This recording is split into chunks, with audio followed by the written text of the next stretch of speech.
ان اللہ و ملائکتہ یصلون علی النبی یا ایھا الذین آمنوا صلوا علیہ وسلموا تسلیما اللہم صلی علی محمد وعلی آل محمد کما صلیت علی ابراہیم وعلی آل ابراہیم انک حمید مجید اللہم بارک علی محمد وعلی آل محمد کما بارکت علی ابراہیم وعلی آل ابراہیم انک حمید مجید۔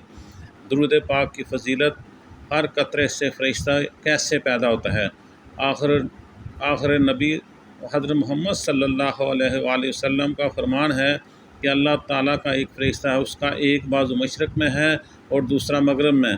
جب کوئی شخص مجھ پر محبت کے ساتھ درود بھیجتا ہے، وہ فرشتہ پانی میں غوطہ کھا کر اپنے پر جھاڑتا ہے۔ اللہ پاک اس کے پروں سے ٹپنے والے ہر قطرے سے ایک فرشتہ پیدا کرتا ہے۔ وہ فرشتہ قیامت تک اس درود پڑھنے والے کے لیے استغفار کرتا رہتا ہے۔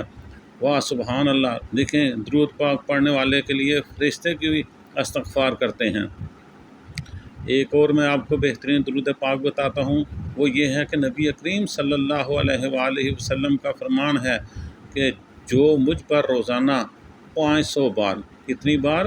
500 بار درود شریف پڑھ لیا کرے گا، وہ کبھی کسی کا محتاج نہ ہوگا۔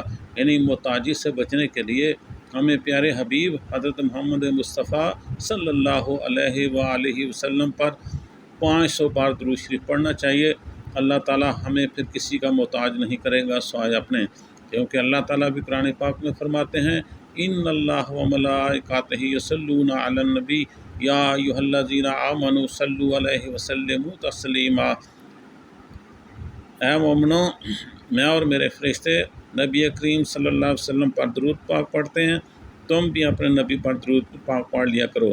اللہم صلی علی سیدنا و مولانا محمد وعلی آل سیدنا و مولانا محمد وبارک وسلم وصلوا علیہ۔ اللہ پاک ہمارا درود قبول فرمائے، آمین۔